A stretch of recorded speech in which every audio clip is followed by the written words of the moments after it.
بسم الله الرحمن الرحيم الحمد لله رب العالمين والصلاة والسلام على أشرف المرسلين سيدنا ونبينا محمد وعلى آله وأصحابه أجمعين أما بعد كبراتنا كبران ينسيحة تبي تكتاتيوش اندمن الله الحمد لله إنيا بتأم دهنانا إن شاء الله زاري دقمو تلاك بروغرام جيك بتأم مساج هنا للجوج يميتك أمي هنا بروغرام إذن الله متنال إن شاء الله ዛሬ የምናየው ርዕስና የምንቃኘው ጉዳይ ስለ ነብዩላህ ኢብራሂም ይሆናል። የኢብራሂም ትውልዶች በሚል ፕሮግራም ኢንሻአላህ ከልጆቼ ጋራ ቆይታ የምናደርግ ይሆናል ማለት ነው። ኢንሻአላህ ተከታታይ ፕሮግራም ስለሚሆን በእርግጠኝነት ፕሮግራሙ ለልጆቻችሁ ለትውልዱ በጣም ጠቃሚ የሆነና ተሻጋሪ የሆነ ምርጥ ትውልድ የሚፈጠርበትን ታሪክና ቆይታ እናደርግ በዚህ ታሪክ ላይ ቆይታ እናደርጋለን ኢንሻአላህ እስከ ፕሮግራማችን መጨረሻ ድረስ በተለመደው ትግስታችሁና ሶብራችሁ አብራችሁን እንድትቆዩ አደራ እንላለን ኢንሻአላህ። ሰላም አለይኩም ወራህመቱላሂ ወበረካቱሁ። ማሻአላህ ልጆች እንኳን ደህና መጣችሁ። እንግዲህ ከኔ በቀኝ በኩል የሚገኘው ታዳጊ ልጅ ሙሐመድ ዋበላ ይባላል። በግራ በኩል ደግሞ ረመዳን አማን ይባላሉ። እነዚህ ልጆች ማሻአላህ በቁርአን ቤት ላይ በጣም ጎበዞች ናቸው፣ በጣም ታታሪ ናቸው። ወደፊት ትልቅ ደረጃ ይደርሳሉ ብለን ታላላቅ ኡስታዞችንና ዓሊሞችን ተክተው ትውልዱን እስልምናን ያስተምራሉ ብለን ተስፋ ከምናደርግባቸው ልጆቻችን መካከል ናቸው ኢንሻአላህ። ዛሬ ቅድም ባነሳሁት ርዕስ ላይ ከኔ ጋራ ቆይታ ያደርጋሉ ማለት ነው ኢንሻአላህ ልጆች። ዛሬ የምናየው ርዕስ ወይም ደግሞ የምንማማረው ርዕስ ምንድነው? የነብዩላህ ኢብራሂም ትውልድ የሚል ነው እና ስለዛ ስለ ታላቁ ነብይ ስለ ኢብራሂም አለይሂ ሰላም ይሆናል ማለት ነው። ኢብራሂም አለይሂ ሰላም ከታላላቅ ነቢያት መካከል አንደኛው ናቸው። አላህ Subhanahu Wa Ta'ala በቁርአን ውስጥ አንድ ጊዜ ብቻ አይደለም ብዙ ጊዜ ኢብራሂም ኢብራሂም እያለ አላህ Subhanahu Wa Ta'ala ምን ያደርጋል? ያነሳቸዋል፣ ይጠቅሳቸዋል አላህ Subhanahu Wa Ta'ala። ለዛ ነው አላህ ቁርአን ላይ ምን ይላል? ለረሱላችን አለይሂ ሰላቱ ሰላም ወዝኩር ፊል ኪታቢ ኢብራሂም ይላል አላህ። አንተ ሙሐመድ ሆይ በቁርአን ውስጥ ስለ ኢብራሂም እስኪ አንሳ፣ ጥቀስ፣ ተናገር ይላል። ኢነሁ ካነ ሲዲቃን ነቢያ፣ እሱ እኮ እውነተኛ ነብይ ነበር ይላል አላህ። ማን? ኢብራሂም። ታዲያ ከኢብራሂም በኋላ በርካታ ነቢያትን አላህ Subhanahu Wa Ta'ala ምን አድርጓል? ልኳል። አላህ Subhanahu Wa Ta'ala ነብዩላህ ኢብራሂምን ባርኳቸዋል፣ ልጆቻቸውንም ባርኳቸዋል። እና ኢንሻአላህ ዛሬ ስለ ነብዩላህ ኢብራሂም እናያለን ማለት ነው።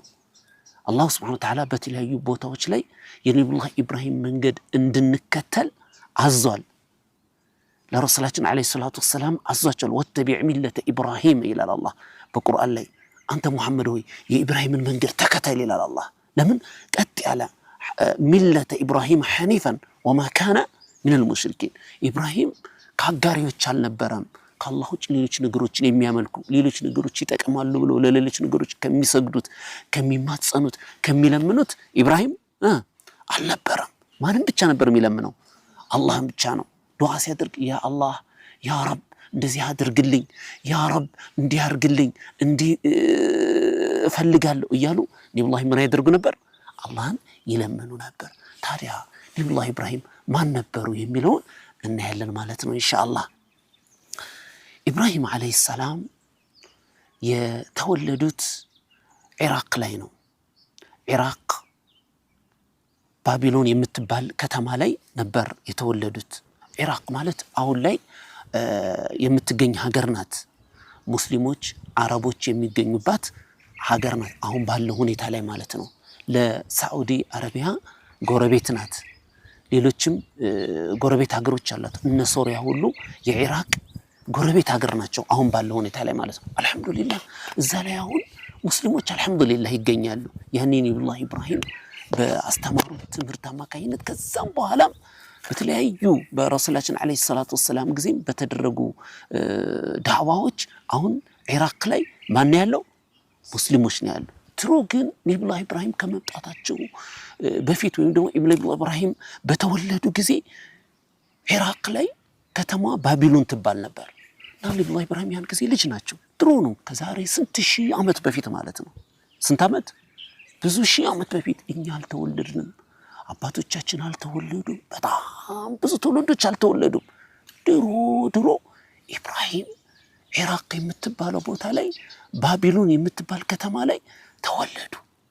ታዲያ ኢብራሂም ዱክ እያሉ እንደማንኛውም እንደናንተ ምን አደረጉ? አደጉ ማለት ነው። እየተጫወቱ እያሉ አደጉ።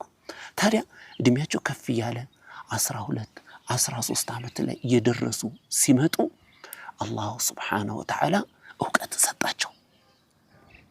አላሁ ሱብሓነሁ ወተዓላ በልባቸው ላይ ብርሃንን አደረገላቸው። ታዲያ ነብዩላህ ኢብራሂም በዛ ሀገር ላይ ሲኖሩ አባታቸው ግን አንድ ስራ ይሰራ ነበር። አባታቸው ህዝቡ ማህበረሰቡ አላሁ ሱብሓነሁ ወተዓላ የሚወደውን ስራ አይሰራም ነበር።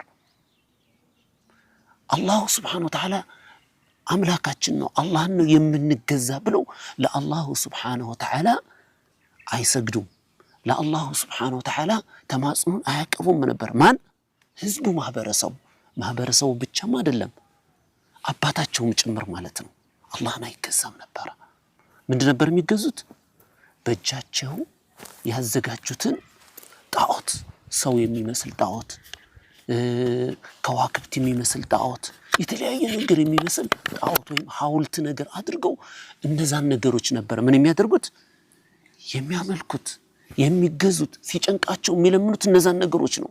ታዲያ አላሁ ሱብሓነሁ ወተዓላ እነዚህ የኢራቅ ህዝቦች ባቢሎን ላይ የሚገኙት የኢራቅ ህዝቦች የሚሰሩትን ስራ አላህ ስለጠላ እነዚህ ሰዎች ወደ ቀጥተኛው መንገድ እንዲመጡ እሱም ብቻ እንዲያመልኩ አላህ ፈለገ። ከዛ ምን አደረገ?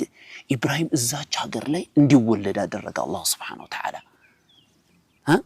ታዲያ ኢብራሂም በቤታቸው ውስጥ አባታቸው ጣዖት እየሰራ እንጨት እየጠረበ ያለ በሰው ምስል አስመስሎ እየሰራ ለህዝቡ ይሸጣል። ምን እንዲያደርጉት? ይሄ ጌታችሁ ነው፣ ይሄ አምላካችሁ ነው፣ አምልኩት። ዝናብ የሚያመጣው ይሄ ነው፣ ዝናብ የሚያመጣው ይሄ ነው፣ ብትጠሩት ብትለምኑት የሚጠቅማችሁ ይሄ ነው፣ ስትታመሙ እንድትሽሩ የሚያደርጋችሁ ይሄ ነው እያሉ እሳቸው የኢብራሂም አባት ጣዖቱን ይሸጣሉ። ህዝቡን በዛ መልኩ ምን ያደርግ ነበር? ያመልኩ ነበር። ማን ተረሳ? አላህ ተረሳ። ሰማይን የፈጠረው ምድርን የፈጠረው ይሄው እንደምታዩት ጥሩ አየር፣ ይሄን ሁሉ ዛፍ አሁን እኛ ያለንበት ቦታ እንዲያምር ያደረገው ማን ነው? አላህ። እነዛ ህዝቦች ግን ይሄን ሰማይን ምድርን የፈጠረውን አላህን ትተው እነሱ ራሳቸው በእጃቸው ቀርጸው አዘጋጅተው ያስቀመጡትን ነገር ምን ያደርጋሉ? ያመልካሉ። ይሄ ደግሞ ምንድነው ማለት ነው? ከባድ ወንጀል ነው፣ ትልቅ ወንጀል ነው። አላሁ ሱብሓነሁ ወተዓላ የማይወደው አልምርም። እንደዚህ አይነት ወንጀልን የሚሰሩ ሰዎችን ሙተው ከመጡ እኔ ጋር አላህ ምን ብሏል? አልምርም። ምን አለ ቁርአን ላይ?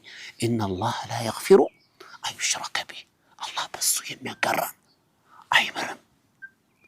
በአላህ ላይ ማጋራት ከባድ ከሚባሉ ወንጀሎች ናቸው ማለት ነው። እና ነብዩላህ ኢብራሂም አላሁ ሱብሓነሁ ወተዓላ ገና በልጅነታቸው እውቀትን ሰጣቸው፣ ጥበብን ሰጣቸው። ለዛ ነው አላህ ቁርአን ላይ ምን አለ?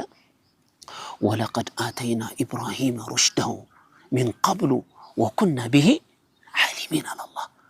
ኢብራሂምን እኮ ገና ልጅ እያለ ትክክለኛውን መንገድ መራ ነው፣ እውቀትን ሰጠ ነው፣ ጥበብን ሰጠ ነው አለ አላህ ሱብሓነሁ ወተዓላ። ታዲያ ነብዩላህ ኢብራሂም ይህን ነገር በሚመለከቱ ጊዜ ስተት መሆኑን አወቁ። ከዛ ለአባታቸው ምን አሉት? አባቴ ሆይ አሉት። ቃለ ያ አበቲ፣ አባቴ ሆይ አሉ። ሊመ ተዕቡዱ ማ ላ የንፈዑከ ወላ የضሩከ ሸይአ። አባቴ ሆይ ይህ ነገር እኮ አይጠቅምም አይጎዳም፣ ይህን ነገር ለምንድን ነው የምትገዛው? ብለው አባታቸውን ምን አድርገው ለስለስ ባለ ንግግር ደስ በሚል አቀራረብ ምን አሉት? አባታቸውን ነገሩት። ምን ብለው?